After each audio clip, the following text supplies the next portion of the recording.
Ok, Gaby, Voy.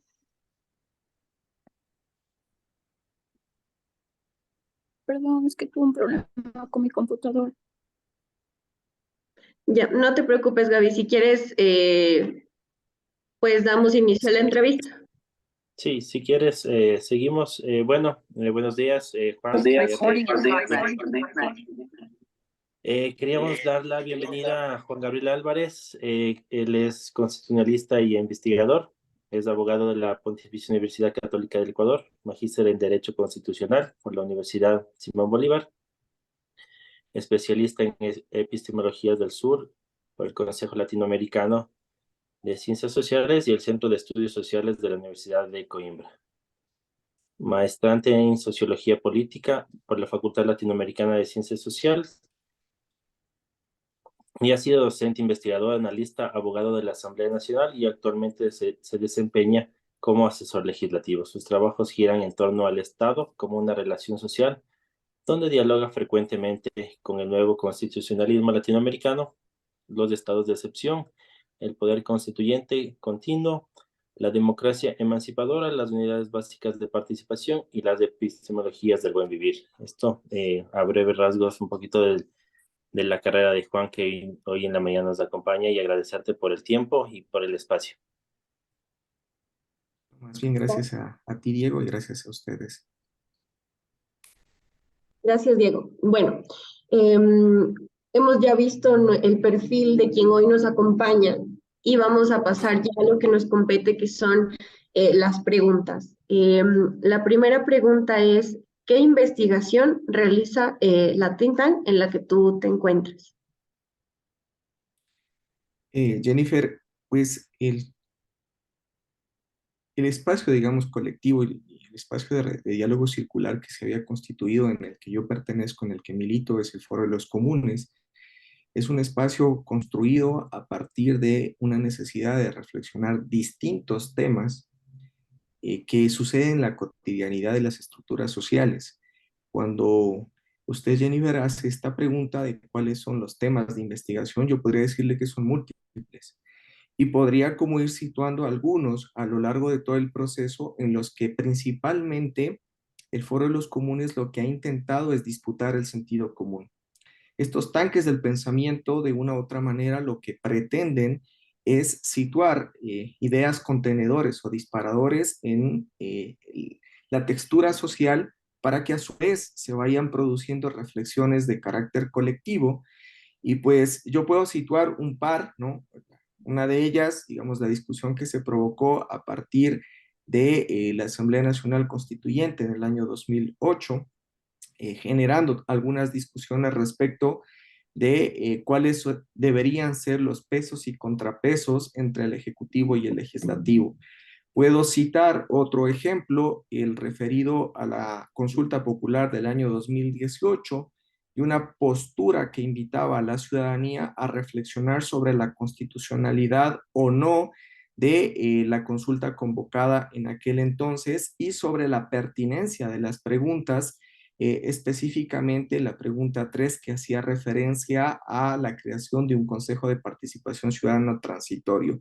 Si avanzamos un poco más, vamos, o si ustedes pueden como desagregar un poco el trabajo que ha hecho este tanque del pensamiento, van a encontrar que el mecanismo de comunicación social es lo que nosotros conocemos como un sentido común, que básicamente es una carta tipo pronunciamiento o comunicado que se suele emitir intentando generar disparadores de discusión colectiva. Entonces han sido múltiples, estimada Jennifer, eh, los sentidos comunes que se han ido generando respecto de la violencia estructural, respecto de, eh, recuerdo otro en particular cuando en el gobierno de Lenín Moreno se suscribe el convenio que permite la entrega de la base en Galápagos al gobierno norteamericano para realizar acciones de control aéreo, también se saca un sentido común provocando una discusión respecto de cuánto esto podría afectar a la soberanía del Estado y cuánto podría afectar ese artículo 5 de la Constitución.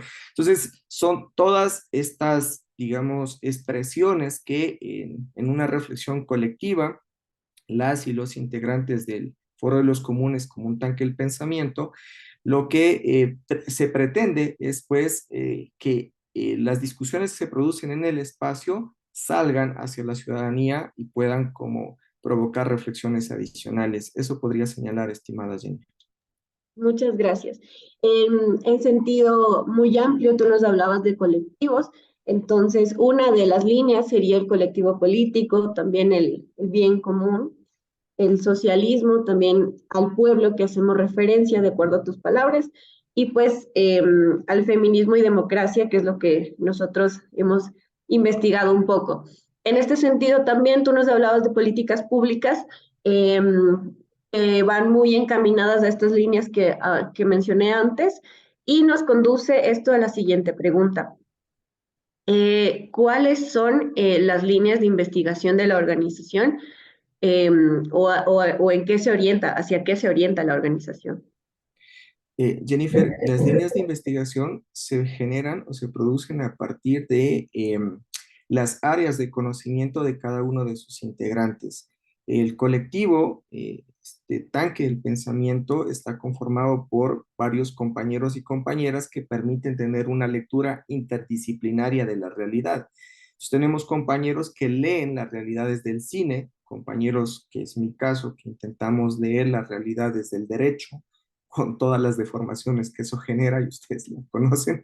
Tenemos compañeros que vienen más de una estructura militante de base política, como usted señalaba, Jennifer, que hacen lecturas de carácter político, y compañeros, compañeras del área de la esfera económica, que hacen lecturas económicas, del área financiera, que hacen lecturas financieras, del área deportiva, que me parece una de las más interesantes también, ¿no? Entonces, cada uno de las esferas de conocimiento de los compañeros que contribuyen al espacio son los que van marcando estas líneas de investigación, ¿no es cierto? Entonces, colectivo, o si se quiere, Jennifer, un poco situando una suerte de metodología, el espacio lo que hace es intentar leer, describir y analizar la realidad en un momento específico, en una coyuntura específica. Situemos, por ejemplo, el paro de octubre del 2019 o el paro de junio del 2022, ¿no? El último paro que ha vivido el Ecuador.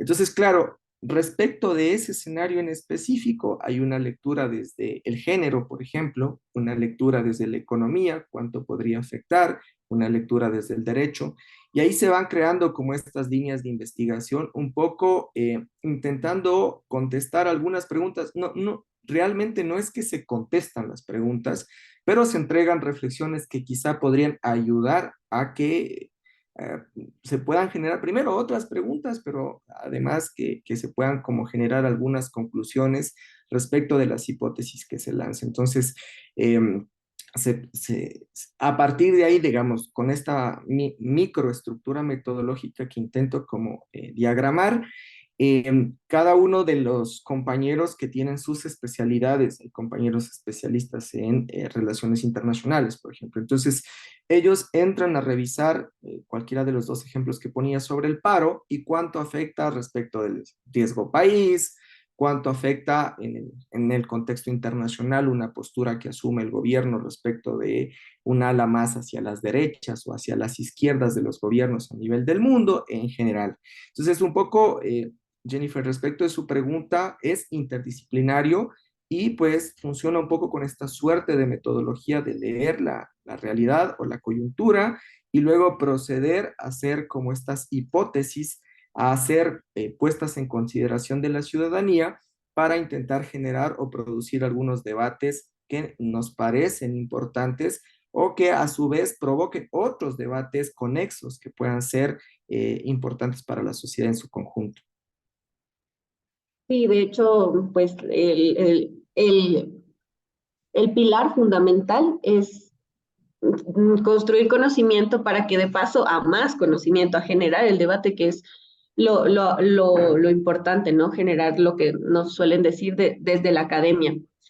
Y en este sentido, tal vez algún proyecto que usted considere que es el más importante o que tal vez influyó dentro de alguna política pública, si nos puede contar acerca de este. Jennifer, ahí dialogar con lo que usted señalaba, nosotros consideramos que el conocimiento es uno de los pocos bienes que crece cuando lo compartes. Entonces, en esa lógica, estas reflexiones colectivas y circulares abonan a lo que usted señalaba, el tratar de generar o el tratar de provocar discusiones que a su vez incrementen la capacidad del conocimiento colectivo.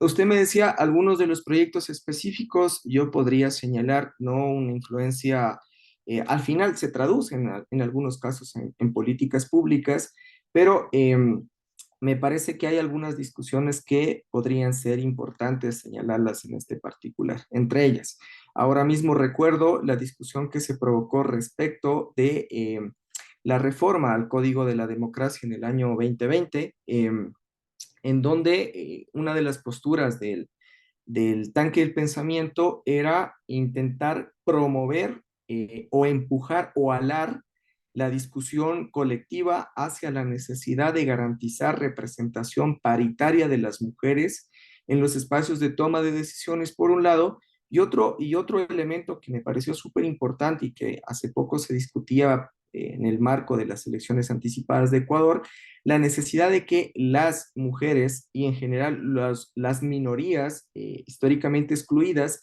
puedan encabezar las listas, sobre todo considerando que en listas pluripersonales lo que sucede, yo conozco un par de casos de juntas parroquiales en donde varias organizaciones políticas, su primer candidato era hombre.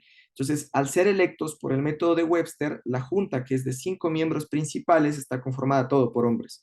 Entonces, el foro lo que había hecho era intentar provocar esta necesidad de pasar de una ley de cuotas, ¿no es cierto?, en la que te entrega un porcentaje de participación a las mujeres, a una participación mucho más protagónica. Y usted me decía, Jennifer, que se reflejen en la política pública. Creo que todas, yo situé esa discusión respecto del Código de la Democracia, pero incluso, digamos, ha sido como una línea conductual del Foro de los Comunes el promover las reivindicaciones de los derechos de las mujeres y las diversidades en esta nueva morfología del Estado. Y ahí conecto un poco situando que acompañó, entre otras cosas, la Ley Orgánica para la Prevención y Erradicación de la Violencia contra la Mujer y otros miembros del núcleo familiar, que un poco van en la misma línea conductual. Esa ley en específico sí generó políticas públicas.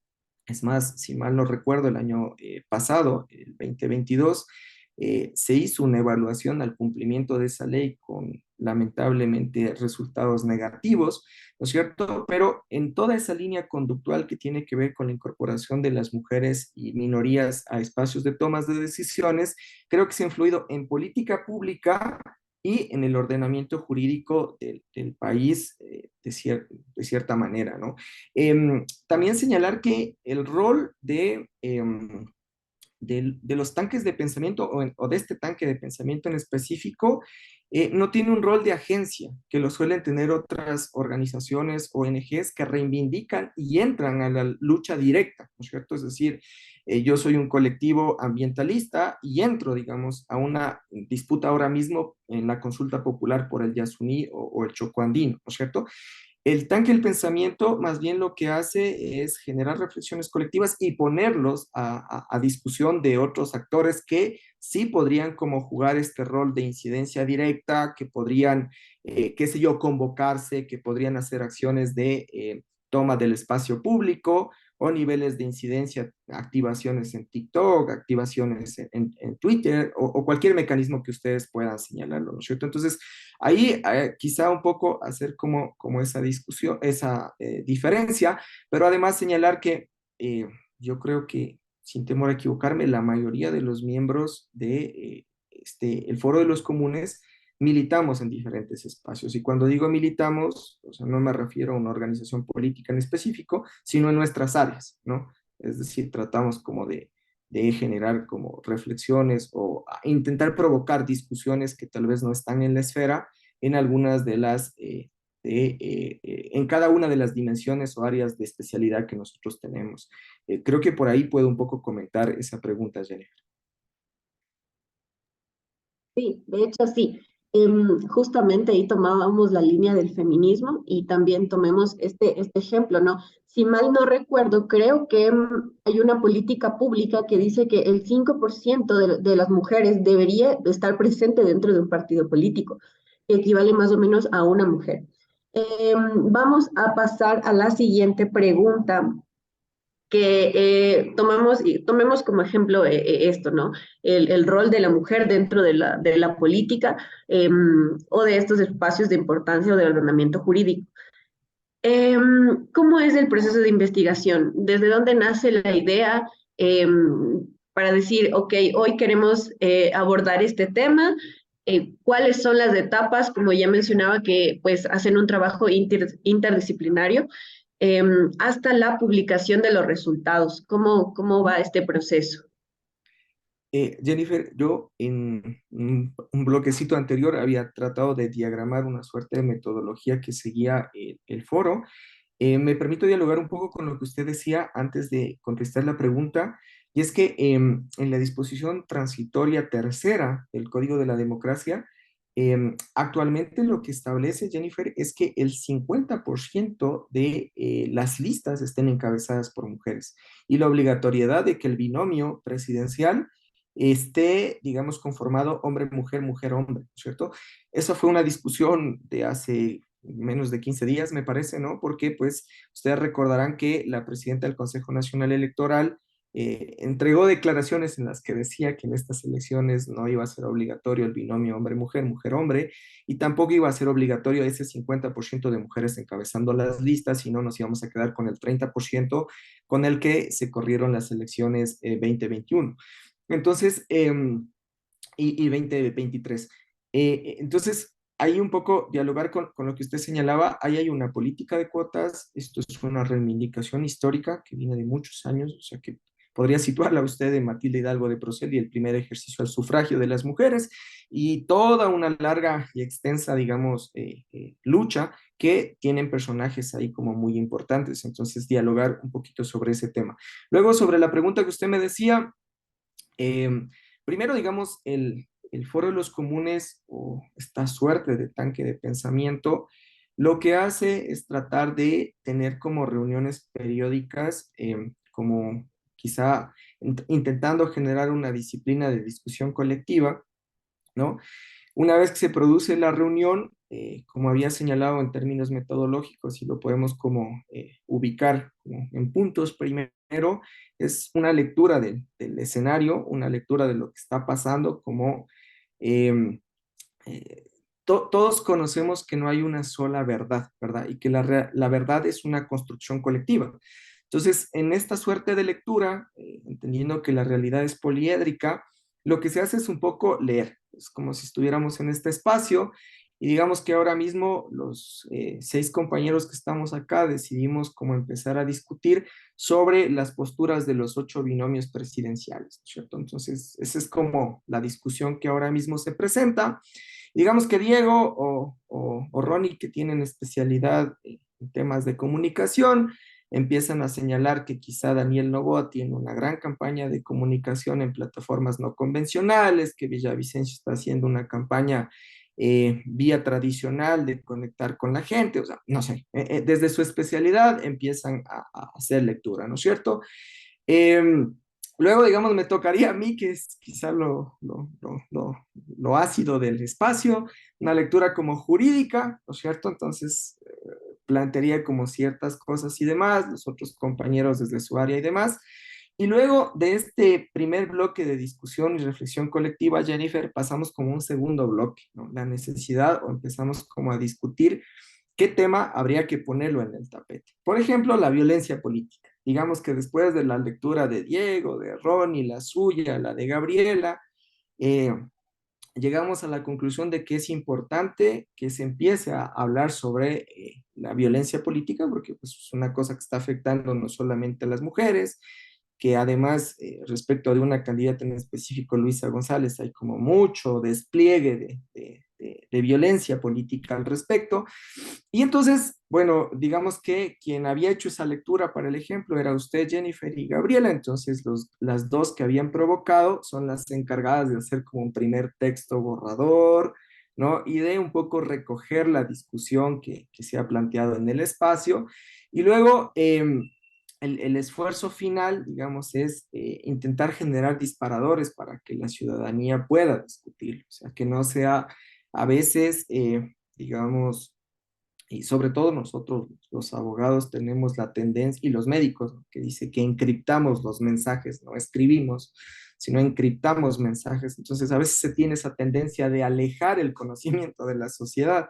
Entonces, el esfuerzo quizá más importante es cómo ponerlo en términos coloquiales, que puedan provocar la reflexión, que no pierdan la rigurosidad que pretende generar el debate, pero que, o sea, cumpla al menos con estas características. Y posteriormente, podría ser el caso en el Foro de los Comunes, tenemos dos mecanismos, Jennifer. El uno es lo que había situado esta suerte de sentidos común, que se llaman, que es una publicación que se la hace en donde se expresa un poco la postura que tiene el foro, y el otro mecanismo es que el Foro de los Comunes tiene un programa de radio que se llama Frente Radiosa en Pichincha Universal, y entonces en ocasiones, digamos, nos parece que siempre nos parece que la discusión no se agota en el espacio. Entonces lo que intentamos es provocar que, por ejemplo, Jennifer y Gabriela, más otros actores que están fuera del Foro de los Comunes como espacio de reflexión colectiva, puedan participar de Frente Radiosa los días lunes, ¿no es cierto? Y a su vez se pueda maximizar esta discusión y ya no quede, digamos, solamente en las personas que leen el sentido común, sino también las que escuchan el programa, que llegue, digamos, a las personas que escuchan la radio, y por los mecanismos de, digamos, plataformas digitales que a su vez están enlazadas al programa de radio. Creo que he intentado como diagramar un poquito el proceso, ¿no? que suele tener el espacio, y que quizá un poco ayuda a ilustrar al menos cómo es el comportamiento que nosotros tenemos. Sí, justo. Muchas gracias. Vamos ya finalizando un poco el espacio. Vamos a plantear la última pregunta y al final, tal vez si Juan nos quiere hacer alguna acotación más, pues bienvenido. Entonces, dice, ¿cómo se distribuye este conocimiento para beneficio de la sociedad? Ya nos habías dicho que pues se publica a través de la radio y redes sociales. Tal vez alguna otra forma.